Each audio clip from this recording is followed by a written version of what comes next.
आज का डिस्कशन का टॉपिक है D recognition of financial instruments. मतलब बेसिकली फिनेंशियल असेट और फिनेंशियल लायबिलिटीज वगैरह को अपनी बुक्स से कैसे और कब हटाएंगे। तो सिंपल से एक तो बहुत सिंपल सा ज्ञान आता है कि असेट अगर हम बेच दिए तो हटा दो, लायबिलिटीज का अगर हम पेमेंट कर दिए तो हटा दो, इक्विटी का अगर हम बाईबैक कर लिए तो हटा दो। यही तो बेसिक आइडिया है। अब इसमें इंड एस 109 में बहुत सारी छोटी छोटी बातें, क्योंकि लोग ना बहुत तरीके से फिनेंशियल इंजीनियरिंग करते हैं, तो इंड एस ने बहुत सारी बातें इसके अंदर रखी है कि भाई डी रिकॉग्निशन अगर सीखना हो तो चलो इन सब बातों को मेनली ध्यान रखो। मैं डिस्कस करता हूं आपके साथ। देखो, derecognition of financial asset. An asset is derecognised when the asset is sold. The asset is considered as sold when all the risk and reward incident to the ownership of that asset is transferred to the seller. 2. A financial asset will also be de-recognized if all the rights to collect the cash flows are expired. मान लीजिए आपने share में invest किया, equity share में, और आपने बेच दिया, तो asset is sold, de-recognize the asset.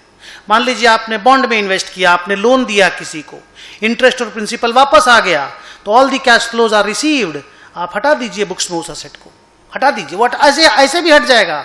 जब आप उसका अमोर्टाइजेशन टेबल बॉन्ड का बनाओगे लोन का, तो ऐसे ही बुक से वो हट जाएगा। बट इंस्टीट्यूट ने सुंदर से लिख के दिया, आप वो तो सुन लो। समटाइम्स, अच्छा paragraph, the seller transfers only a part of the asset and retains control of the remaining part. हम लोग पार्शियल ट्रांसफर बोलते हैं इसको। In such cases, only the part of the asset that is sold has to be de-recognized. This is also called partial transfer. Partial transfer happens when the entity sells a stream of specifically identified cash flows. मान लीजिए एक loan है 10 लाख रुपया का, 10% का interest हमको मिलता है हर साल। अगले 5 साल का लोन है, 5 साल में 1-1 लाख करके 5 लाख रुपया ब्याज मिलेगा, 10 लाख का प्रिंसिपल 5 साल बाद मिलेगा मेरे को। मैंने महेश को लोन देके रखा है।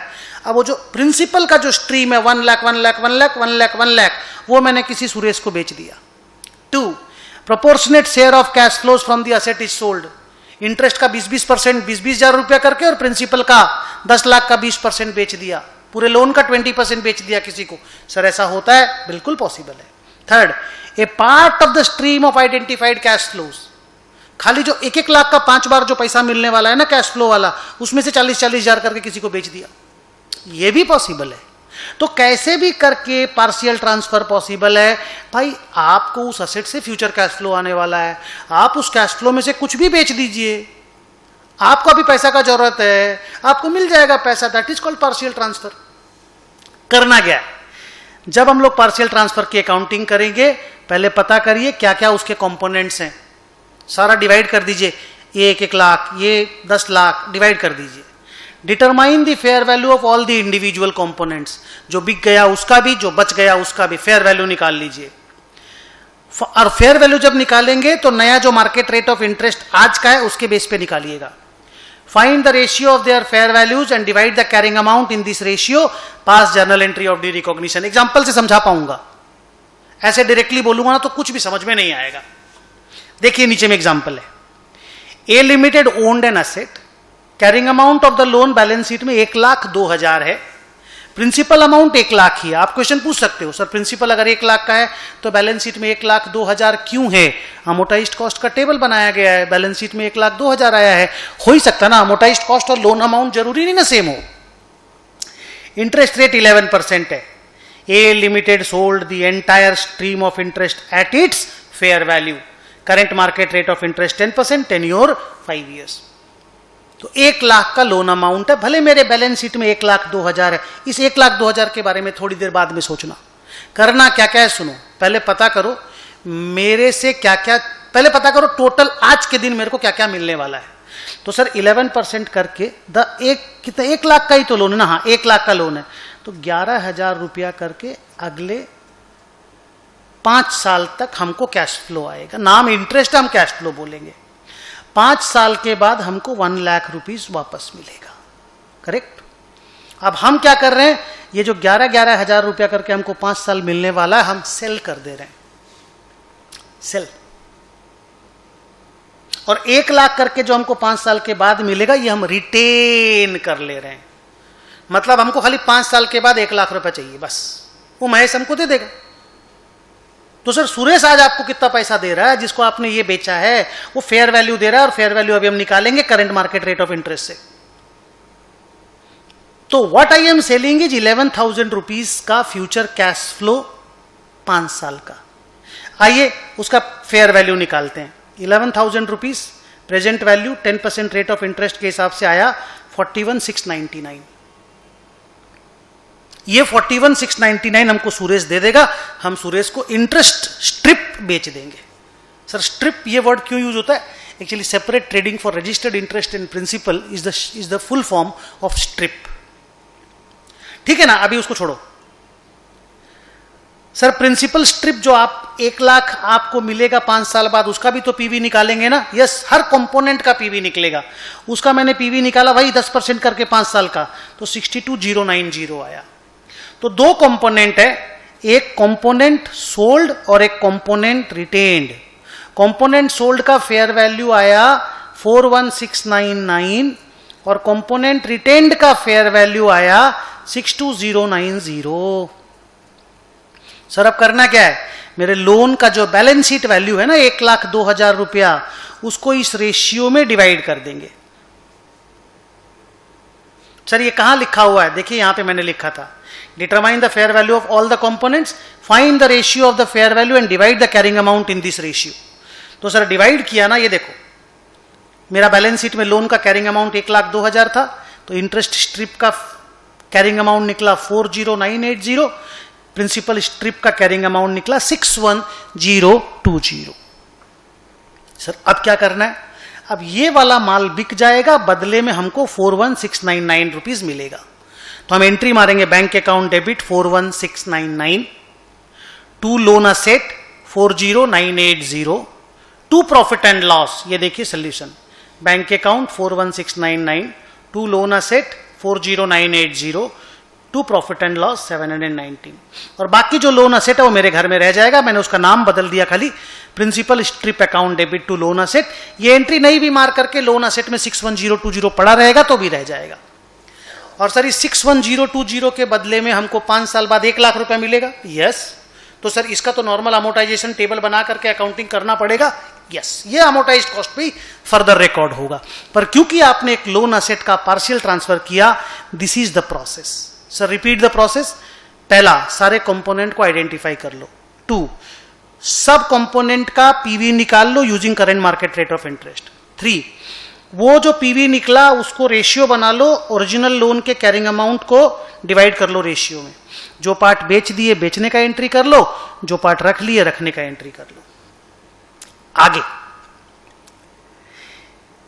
5-6 छोटी छोटी बातें हैं, सुन लो, छोटे छोटे क्वेश्चंस आ सकते हैं। If there are some outflows pertaining to the loan asset,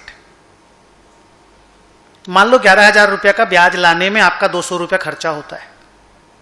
क्या बोला? फिर से बोलो। 11,000 रुपया का ब्याज हर साल लेके आते हो ना, कलेक्ट करते हो ना, तो 200 रुपीज खर्चा होता है, तो आपके कुछ आउटफ्लोज भी हैं। तो क्या करना पड़ेगा, जब आप पीवी निकालोगे ना, तो 11,000 का पीवी नहीं निकाल करके 10,800 का पीवी निकाल लेना। तो मैंने लिखा, if there are some outflows pertaining to the loan asset along with the inflows, then we have to deduct the outflows from the respective inflows while determining the present value. Okay, next. Sometimes when an asset is sold and the seller undertakes some risk, we will find the fair value of the guarantee and record it as a liability. मैं बहुत सुंदर example देता हूं, board पे देखो। मान लीजिए मैंने महेश को 1 लाख रुपया का लोन दिया था, साल का 10% करके 10,000 रुपया का ब्याज मेरे पास आता है, 5 साल का लोन है। हम पूरा लोन असेट ही किसी और को बेच दिए। हम बोले भाई ये तू ले ले, वो ले भी लिया।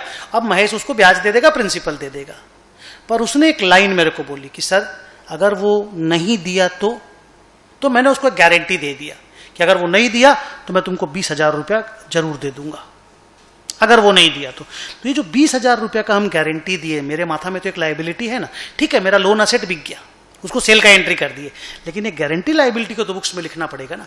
तो उस गारंटी लायबिलिटी का पीवी, वो गारंटी लायबिलिटी का अकाउंटिंग का प्रोसेस 109 में है, बट उसका पीवी निकाल करके, फेयर वैल्यू निकाल करके लायबिलिटी का रिकॉर्डिंग करना पड़ता है. That's a normal accounting treatment. यहां पे इसलिए पढ़ाया गया क्योंकि आप एक असेट को डी रिकॉग्नाइज कर रहे हो, साथ में एक लायबिलिटी बुक्स में आ रही है, तो उसको रिकॉर्ड करना है, बस ये ध्यान में रखना है. Okay, next point.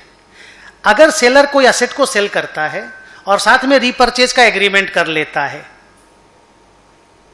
इंटरमीडिएट से पढ़ाया जा रहा है, sale and repurchase agreement sale नहीं होता, फिनांस होता है. फिर से, sale and repurchase agreement sale नहीं होता.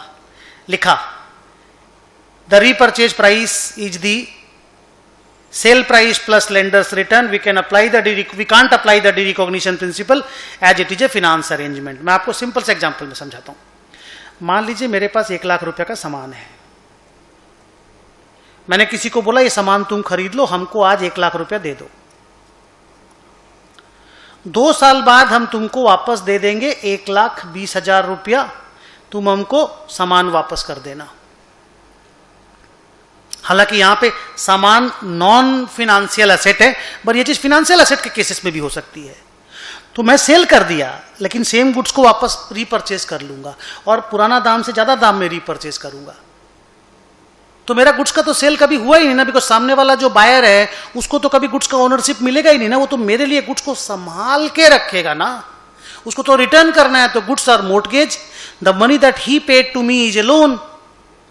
तो मेरे को जो 1 लाख रुपया मिला ना, मैं सेल एंट्री नहीं करूंगा, नया लोन एंट्री बुक्स में लिखूंगा. मेरा सामान मेरी बुक्स में ही रहेगा, उसके पास रहेगा पर मेरी बुक्स में रहेगा. और बैंक टू लोन, ये 20,000 रुपया का इंटरेस्ट का अकाउंटिंग करना पड़ेगा. तो ये बहुत इंपॉर्टेंट इंटरेस्टिंग पैराग्राफ है 109 में लिखा हुआ. बहुत जगह पे और भी लिखा हुआ है कि अगर सेलर कोई एसेट सेल करता है और रीपर्चेज एग्रीमेंट साथ में करता है तो डी रिकॉग्निशन प्रिंसिपल अप्लाइड नहीं होगा, फिनांस ट्रांजैक्शन माना जाएगा. सिमिलरली, अगर कोई सेलर किसी एसेट को सेल करता है, साथ में उसी चीज का कॉल ऑप्शन खरीद लेता है which is in the money. Call option अगर मैं बाई करूंगा तो मेरे पास वही एसेट वापस चली आएगी, because the call option is deeply in the money.